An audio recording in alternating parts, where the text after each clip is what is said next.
Good morning, everybody. We are here live at UFDC. We are here live with Bradley Justice. He is Barbie's best friend, and we are so excited. UFDC has invited us here to tour the archives, and we are going to see a presentation by Bradley at 12 o'clock here, Kansas City time. It's about 11 o'clock now, but I'm going to turn this because we have just arrived, and Bradley's going to give us a quick tour of the museum. So, Bradley, take us away. Welcome to our museum, Rachel. We're located in Kansas City, and it's just a centrally located place in our country to have the most fabulous doll museum in the world, if I do say so myself. So we're standing in front of our founder's doll. This is our doll, we call her Mary Louise, and it's belonged to Mary Louise, who is the founder of our organization. And it's an antique French fashion doll, and it has a vast wardrobe of all kinds of clothes and accessories, a little bit of everything. Oh my goodness. So if you guys are just tuning in live, Bradley Justice, your official title here is you're head of the collections committee? I'm head of the collections committee. We're a committee of about 7 people, and we make lots of decisions as to what comes and goes in the museum, and we have lots of fun with education and sharing our collection and our archives and our information. And you do such a good job with that. Look at this, you guys. So what a wonderful treat. It says "Open Me," and inside it's just absolutely a wonderland, and so well. I can't even imagine the amount of work that goes into keeping all of this so organized, so clean, so dust free. Well, that is a job. It takes a lot of people, a lot of volunteers.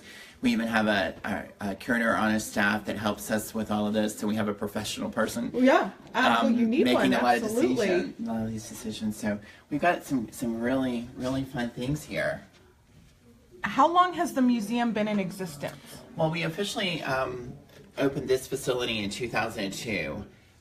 It's always been the plans as part of the real services of UFDC to have a library and an archive and a museum collection.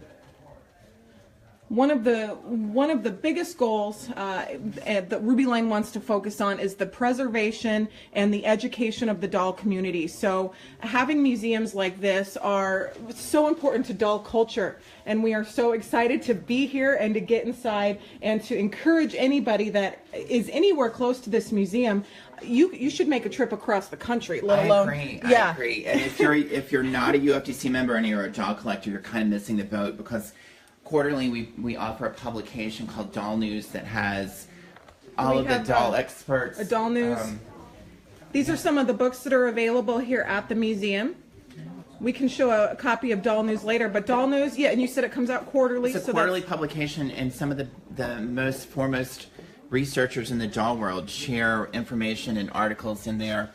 And this is a great group of dolls that was donated to us by a wonderful lady by the name of Ann Mears. She gifted us with so many wonderful dolls and objects that really just kind of put our collection in a whole new level. It definitely took it up a notch. This is absolutely incredible. But we've had so many generous donors that have given us, and their time. Oh yeah, their time. Your time. You invest so much. Even the smallest thing that's given is important. I mean, it's just really every little bit. It's kind of like putting a puzzle together. You have to have all the pieces, and so some people bring a little bit, some people bring a lot, but everything is important. So we have a lot of people that are tuning in right now. A lot of them are from across the world, so it is very exciting for them to be able to tune in from all these different countries. What is the main, obviously preservation and education of dolls, but what are some of the other outreach things that the museum does? We host workshops various times of the year where you can learn how to costume a doll, or you can learn how to make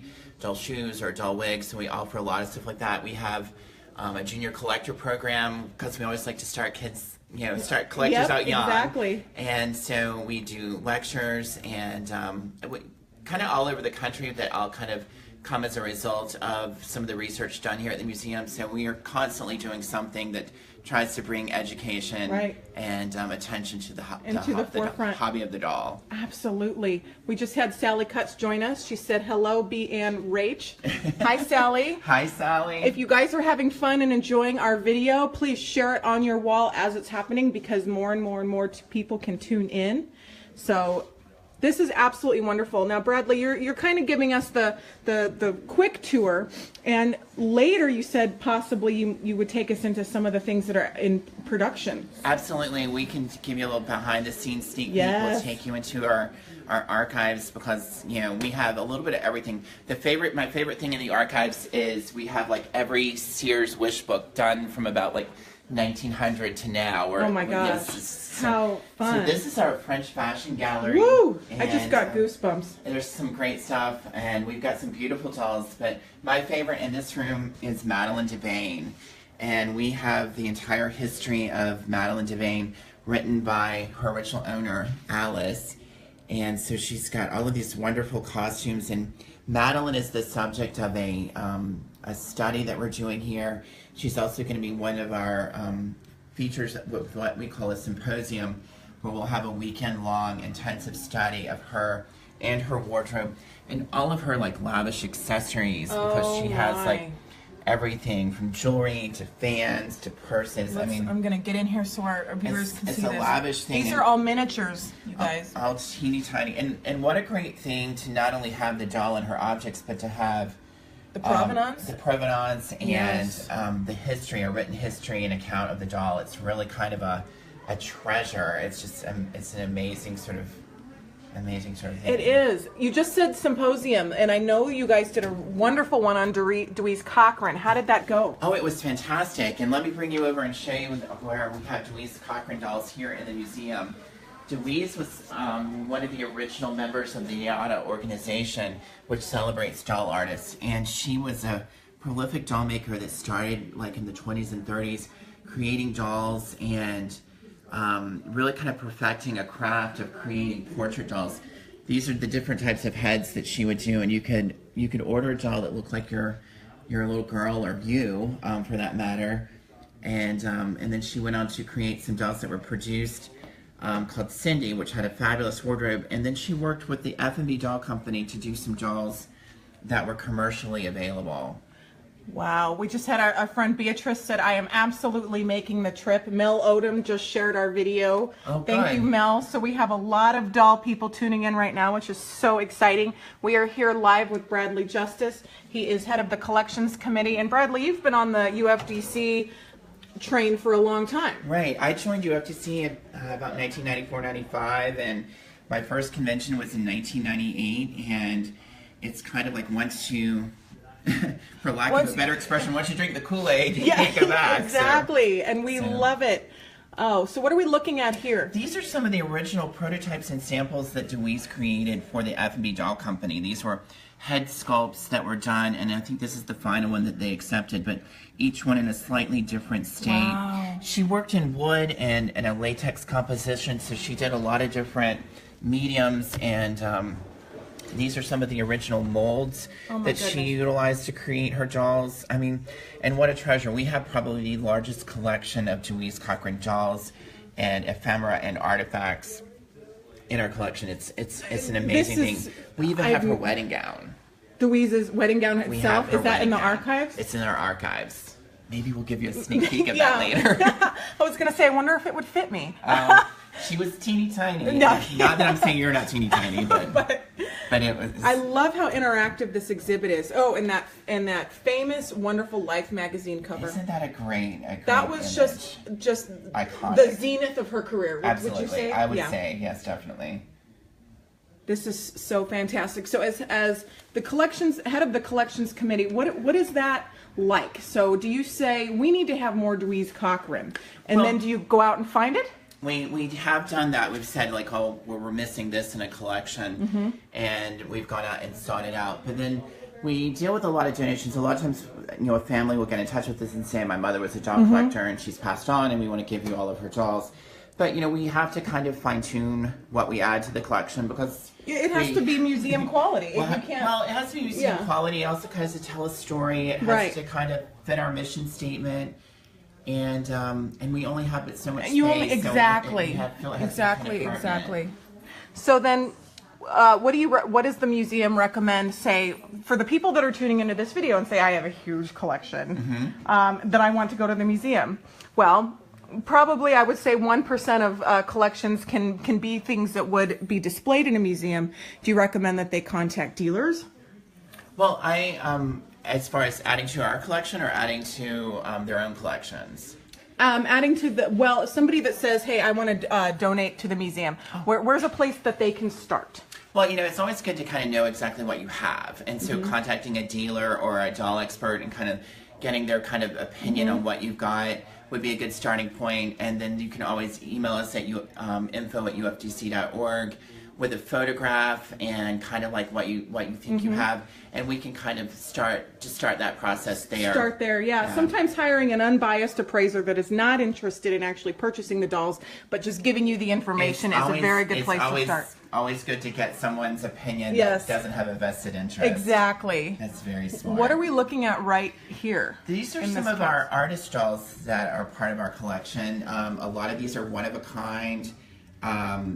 That are NIADA members or DACA members that create in a multitude of mediums, polymer clay, porcelain, cloth, wood, some of the original NIADA artists, like this back in the back is by Helen Bullard.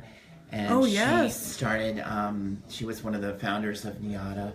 And even to contemporary artists like Alice Leverett, who created the 2010 souvenir for our convention, and continues to work with us doing workshops here at the museum. So the museum supports every era of doll making from antique to modern. If it's a doll, we're interested in it. We're not only antique, we do modern, we do mid-century contemporary like hard plastic and Jenny and Barbie. We try and reach everything to the most recent artists. That are working today. Absolutely. I mean, we love to perpetuate not only the collectible doll, but we like to perpetuate preserving what we've done and also encouraging little girls and little boys to play with dolls and to treasure the doll because, they're our future. They are our future. Absolutely. So yes, to get people involved and teaching little girls, when they come in, do you have dolls that they can actually touch? We do have a few things that we encourage to come for, like the study of materials and that sort of thing. But most everything we have is behind glass, right? Because we want to preserve them for future. Right. So we have some wonderful cloth, which is right next to Helen Kish. Exactly. Look at that. That's why Helen Kish is. We love that. A lot of our viewers love Helen Kish. You'll probably like our Max Moretz. Of course, the R. John Wright. How wonderful. We love his work. He does an amazing job. He certainly does.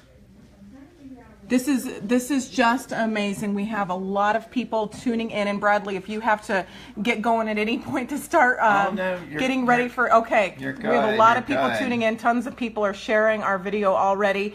This is just a little teaser. We're going to be going on live several times today. This is our job for the day, is to be here at UFDC. Great job to have. It is a thrill and a pleasure.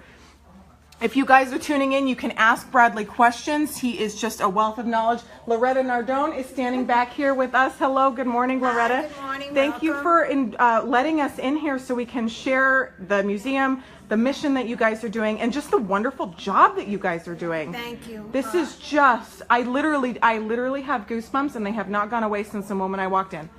Well, it's the dedication of our volunteers like Bradley and his committee that have put this together, and our president Janet Gula, who really spearheaded this museum, and to have these wonderful openings. Right now behind us we have Dorothy McGonigal, one of the original owners of the wonderful Madeline's Bane doll, which I'm sure you'll be reviewing in a little while.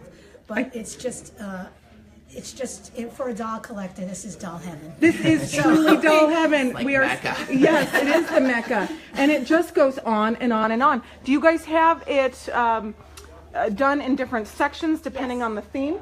Yes, it was at a historical timeline, but our donors have been so generous that we've kind of outgrown this. So we're rethinking. This week we've been working on rethinking the museum space. We have some things now. The wonderful Dewey Cochran collection. We just got an additional 108 dolls. So we do have the largest collection, and our members can actually get a new DVD that we have on that. But we also have a superb collection. Which you produced that DVD, right? Yes, you helped produce that the DVD. Clubs did that, and we just had Whoa, look at this. One of our viewers just said the museum looks fantabulous. Oh, that's So a if good somebody compliment. would like to support the museum, how can they do that? What are a couple of the ways that somebody Well, could they support can the always museum? make a financial contribution. Absolutely. It takes a lot of money to just keep the lights on. It sure does. We're always looking for dolls to add to our collection, and it doesn't have to be a valuable antique doll. Mm-hmm. There's so many things that we lack in our collection. We're always on the hunt for that. Plus, vintage catalogs or materials or reference, any material that Mm-hmm. that could help the study and the furtherance of our doll education is always good. We have many fundraising programs here. We have an Adopt a Doll program in which you can call the office, or you can write to info.ufdc.org, where we have many different things, a pay a day. We appreciate any donations, large or small. Large or small, yes, and I've been seeing this. I was adopted by the Over the Rainbow Doll Club. So that is just a wonderful thing. It's kind of like buying one of those bricks at Disney, Exactly. except it's at the doll museum. exactly. And we also have that. We have a tree, which you'll probably see Oh, up here. oh, we where you have to can go buy a show the leaf, tree. Oh, I love or it. you can buy a brick. We also have a backyard, which has bricks that clubs and individuals have dedicated, especially in memory of friends and family What or a- fellow club members. So. Oh, yes. If you have a doll lover and you want to preserve their memory and do something special, what better way than to give back to the furthering of more doll love That's right. in their memory? And Rachel, you'll enjoy probably seeing our rose garden because it's dedicated to Rose O'Neill, Oh, I who was the cannot wait. designer of the Q-Fees. So- Mel Odom just commented and said, would you guys and gals like some Jean dolls? Well, we just got an enormous collection of Jean dolls, and we love Jean and we love Mel Odom's work and his art and illustrations. We love his work. But especially if it was something from Mel Odom, we'd love it. Yeah, so Mel, we know you're tuning in live, so please contact Bradley and he will get you started. Absolutely. Maybe Mel can come out and we can do something We would love to together. host a Yeah. symposium on Jean Wouldn't and that Mel be Odom, fabulous? So Yes. consider that an invitation, Mel. An open invitation, and it's live, so we can't. That's exciting. We will definitely come down here for that. So this is the Barbie case, which we're going to be talking about Barbie a lot later. Some of our viewers have sent in questions to ask Barbie's best friend, and we were told that nothing is off limits, so we can ask anything about Barbie. We'll do everything we can to answer every question. If there is an answer, Bradley knows it. So we are going to sign off right now because we don't want to give you the whole shebang in one video, and there is so much more to share. Oh my goodness, the Door of Hope doll. See, I don't even know what to do right now. So I'm going to sign off, and Bradley and I are going to plan our next live video, which will probably be when Bradley goes live here at noon for your presentation of the Designers of The Barbie. Designers of Barbie. Well, thank you very much. Thanks. I'll look We'll forward see to seeing you guys soon. Okay.